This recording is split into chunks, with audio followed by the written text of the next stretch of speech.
Okay, baik. Assalamualaikum warahmatullahi wabarakatuh. Saya Cikgu Megat, Cikgu Sejarah Agama. Okey, hari ini kita teruskan dengan topik yang barulah. Sebelum ni saya dah terangkan 1.1, 1.2 dan 1.3. 1.1 tu pengertian sejarah, maksud sejarah. Maksudnya 1.2 pengertian sejarah mengikut pandangan sejarawan, dan 1.3 iaitu asas silam dan ruang dalam sejarah. Okey, hari ini kita teruskan dengan 1.4. Okey, 1.4 adalah kita akan masuk kepada 1.4 iaitu sumber sejarah.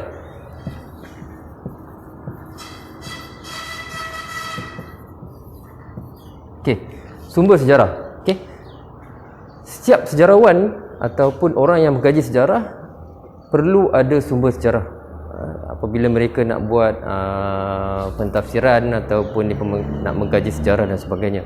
Okey. Sumber sejarah, apa yang dimaksudkan dengan sumber sejarah? Sumber sejarah terbahagi kepada dua, iaitu sumber primer dan sumber sekunder. Okey.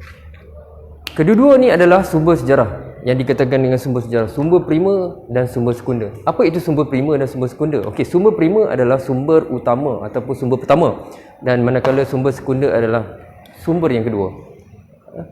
Jadi sumber primer, apa yang dimaksudkan sumber primer? Okey.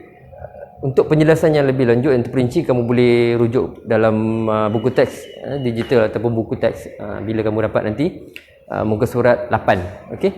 Sumber primer saya terangkan dengan ringkas. Sumber primer apa maksud sumber primer? Sumber primer ni adalah sumber yang pertama ataupun sumber utama. Okey, sumber primer ni di mana sumber primer ni adalah sumber yang belum ditafsir, belum diolah dan bersifat asli. Okey. Manakala sumber sekunder, apa yang dimaksudkan dengan sumber sekunder? Sumber sekunder adalah sumber yang kedua, iaitu sumber yang telah diolah, telah ditafsir,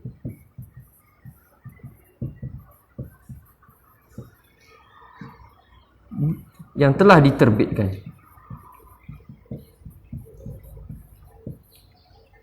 Okey. Sumber primer dan sumber sekunder. Kedua-dua ataupun pengkaji sejarah yang mengkaji sejarah, dia perlukan kedua-dua sumber ini, sumber primer dan sumber sekunder. Sumber primer, apa yang dimaksudkan dengan sumber primer? Sumber primer belum ditafsir, belum diolah, bersifat asli, dan satu lagi belum diterbitkan. Maksudnya dia tak diterbitkan di mana-mana. Sumber primer ni maksudnya sumber utama. Okey, contoh, saya bagi contoh yang paling senang. Contoh dia banyak dalam buku teks, so kamu boleh rujuk dalam buku teks. Yang paling senang adalah diary. Okey, diary peribadi. Maksudnya diary kita tulis, kita suka menulis diary dan sebagainya. Kalau kata diary tu sebenarnya bersifat asli, betul? Kamu saja yang ada diary tu. Ada diterbitkan di mana-mana buku, diterbitkan di mana-mana kedai dan sebagainya? Tak ada kan? So maksudnya yang tu adalah bersifat asli. Contoh surat beranak lah kan. Kita bagi contoh senang yang saya bagi adalah surat beranak. Surat beranak saya, surat beranak kamu kan. Ada tak dijual di mana-mana ataupun diterbitkan di mana-mana kedai dan sebagainya? Tak ada kan? Okey, itu maksudnya adalah bersifat asli. Bersifat asli, sumber pertama. Manakala sumber yang kedua ataupun dikenali sebagai sumber sekunder. Sumber sekunder ni adalah sumber yang telah diolah, telah ditafsirkan, telah diterbitkan dan bukan lagi bersifat asli.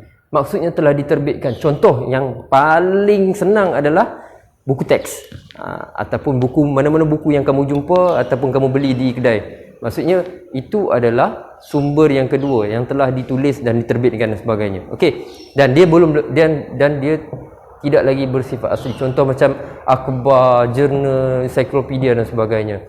Okey, apa maksud artifak bukan artifak dan ensiklopedia? Kamu boleh rujuk dalam buku teks. Okey, baik. Okey, itu untuk 1.4 sumber sejarah. Okey, saya harap kamu boleh semua faham. Okey, terima kasih.